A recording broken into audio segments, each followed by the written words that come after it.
Hello friends, आज हम औसत चैप्टर के सभी फॉर्मूलों को याद करेंगे।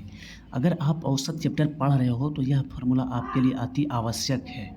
तो यहाँ पर हमारा पहला फॉर्मूला है प्रथम n प्राकृत संख्या का औसत। प्रथम n प्राकृत संख्या का औसत। तो प्रथम n प्राकृत संख्या का जो औसत होता है वो होता है n+1/2। यदि संख्या दिया रहे 1 से लेकर 20 तक के सभी संख्याओं का औसत निकालें, तो इसमें ये होगा कि n के जगह पर 20 रख सकते हैं आप, +1/2 कर सकते हैं। इस प्रकार से ये फॉर्मूला यूज होगा।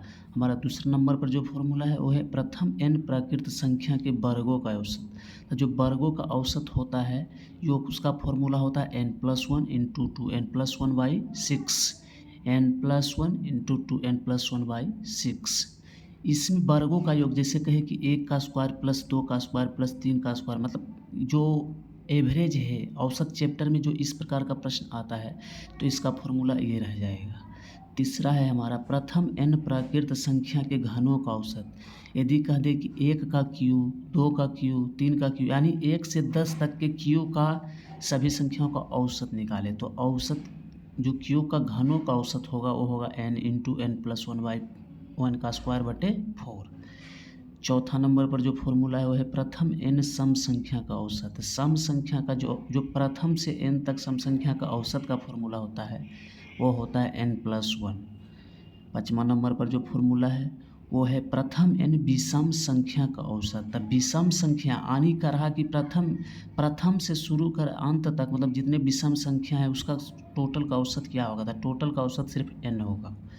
अब कह रहा प्रथम x के n गुणजों का औसत। प्रथम x के n गुणजों का औसत यदि कह दे कि x, 2x, 3x, 4x से लेकर 10x तक के सभी संख्याओं का औसत, तो इस अनुसार ये फॉर्मूला लगेगा x इंटू n+1/2। 7 नंबर पर जो फॉर्मूला है हमारा वह है प्रथम n प्राकृत संख्या का योग। ये सब जो पढ़ाया गया है ये सब फॉर्मूला जो है औसत का है, इसमें योग है। कह रहा है एक प्रथम n प्राकृत संख्या का योग, मतलब 1 से लगातार n तक के सभी संख्या का योग क्या होगा, तो इसका जो फॉर्मूला होगा n into n+1/2। n into n+1/2।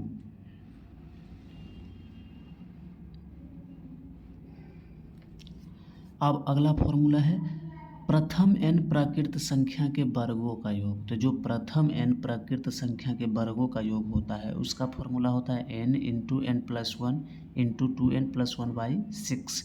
जिसे इस प्रकार प्रश्न कहाँ ये फॉर्मूला कहाँ पे यूज होगा मैं बता देता हूँ। जैसे लिखा रहेगा 1 का स्क्वायर प्लस 2 का स्क्वायर प्लस 3 का स्क्वायर प्लस 4 का स्क्वायर, यानी 1 से लगातार यदि कहे जहाँ तक बोले आपको कि इस संख्या तक के वर्गों का योग निकाले, तो वहाँ पर ये फॉर्मूला आप यूज कर सकते हैं।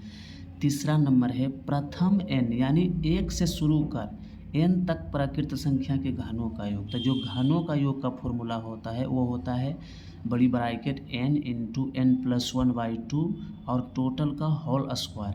ये फॉर्मूला वहाँ पर यूज होगा जहाँ पर प्रश्न रहेगा 1 का क्यू, यानी 1 का पर पावर 3 प्लस 2 पर पावर 3 प्लस 3 पर पावर 3, ये जहाँ तक मतलब n तक रहे तो उसका फॉर्मूला n इंटू n+1/2 होगा।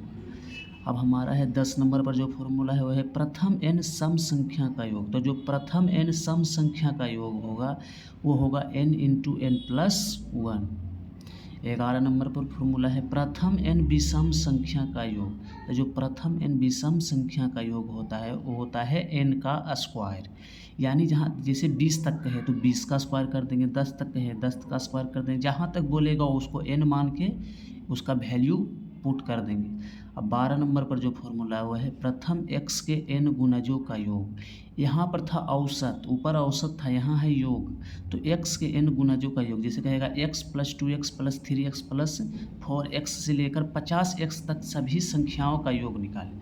तो सभी संख्याओं का जो योग का फॉर्मूला होता है वो होता है x इंटू n+1/2। इस प्रकार से यहाँ तक जो फॉर्मूला हम आपको बताए हैं ये एवरेज चैप्टर में यूज कर सकते हैं। अगर वीडियो अच्छा लगा तो लाइक कर दें एवं चैनल को सब्सक्राइब करके बेल आइकन पे क्लिक कर दें।